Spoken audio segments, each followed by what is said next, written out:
Godzilla, Here There Be Dragons, issue number 4. This is the penultimate issue to this 5-issue limited series, What If Godzilla Pirate Times? A simple concept that has been an incredibly fun journey. If you haven't read it yet, do so. It's kind of different. You know, we don't do this all the time. Sometimes we try something with Godzilla, and a lot of the times it's big monster doing a big monster fight, but maybe you want to see a big monster fight when there's pirate ships around. I know I do. So we're hearing the tale from Mr. Hull as he is recanting the tale of him and his pirate crew with Captain Drake finding the treasure of Yanes, and he's just like, yeah, we found like this weird village and we saw like depictions of previous fighters and previous like rivals to the throne of Godzilla, like Titanosaurus, King Caesar, Udaku, and all that kind of stuff. And keep in mind on Udako, maybe that's how you'd say his name. They learn the name Godzilla. Now what they're doing here is running through like an abandoned village because they're trying to lure a big lobster named Ebirah out of the way so it can get in like the crosshairs of a Godzilla. Now, Ebirah is not a kaiju I'm too familiar with. I know their appearance. I don't know if I've seen that particular movie, which is a shame because this is straight up my vibe. I love a big crab thing. I love a big lobster thing. This looks so sick. So they're like trying to use dynamite to lure the big lobster away and like chase it into the woods so it'll run into Godzilla. Of course, because this is a tale that Hull is telling, in past tense, we see him having like a big chicken dinner in front of like a man named Sir Walsingham. And this is just like a high guy up in the court trying to understand the histories of what the queen might be attached to. And it's like a drunkenly pirate trying to get the captain to bring him more wine, just being a little bit of like an asshole about it. But of course, you know, the royalty's eating it up. So he's like, oh, where was I? Yes. So we got the lobster to chase us into the woods and then through the cave. Out came Godzilla. And it was pretty clear to all of us that they had some, you know, history together that was unresolved. So we just watched Godzilla and Ebirah fight. I'm like, hell yeah, we do. And eventually the fight leads them to the water. And they eventually find their way to the cave where there's like a bunch of skeletons and everything that's in there.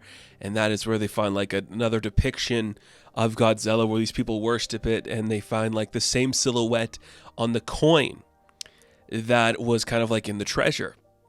It's like, oh shit, there's something going here. People are worshiping Godzilla. Okay, what else is going on? And they eventually like stumble their way further into the depths. And they make it to where all of Yange's treasure was buried.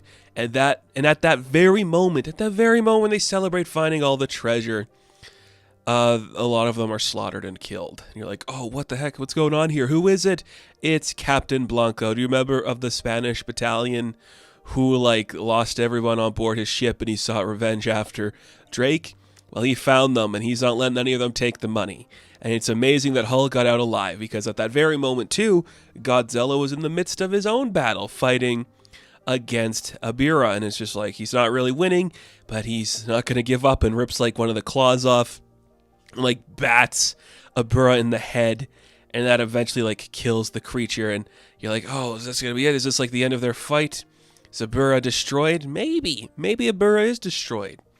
And as Godzilla goes to use like their big laser breath, tentacles just like creep out of the water and attack him and drag Godzilla under. So now, folks, at the end of this issue, Godzilla is fighting Ebirah and is fighting the big octopus.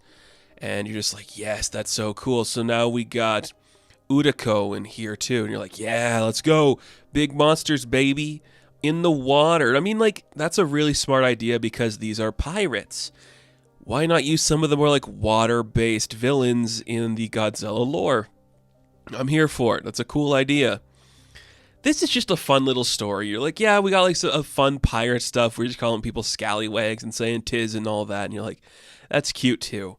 But then just seeing like really well depicted Godzilla attacking Ebirah, and it just looks really fun. And that's what this book is. Like, you're not walking away shocked at any of the outcomes. Pirates are betraying pirates. And at the end of the day, we're just gonna see Godzilla like fight an octopus, and what more do you really want? That's like a really cool thing to see happen. So I'm here for it. I do like that a lot. It's been very fun. I do dig it. I do dig it a lot. I just love a big lobster. My goodness, do I love a big lobster. Don't ask me why, because I don't know. I really respond to a big lobster. It's a good time. Good time to be a Godzilla fan. A lot of good Godzilla stuff is always happening. And that's pretty cool. That is pretty cool. So, Godzilla, Here There Be Dragons. I'm going to give a 7 out of 10. Now, thank you all for watching this review. Be sure to like and subscribe to the channel. As always, you can check me out on Instagram, TikTok, and Twitter. And as always, I will catch you in the next one. Have fun. Stay safe. Good luck.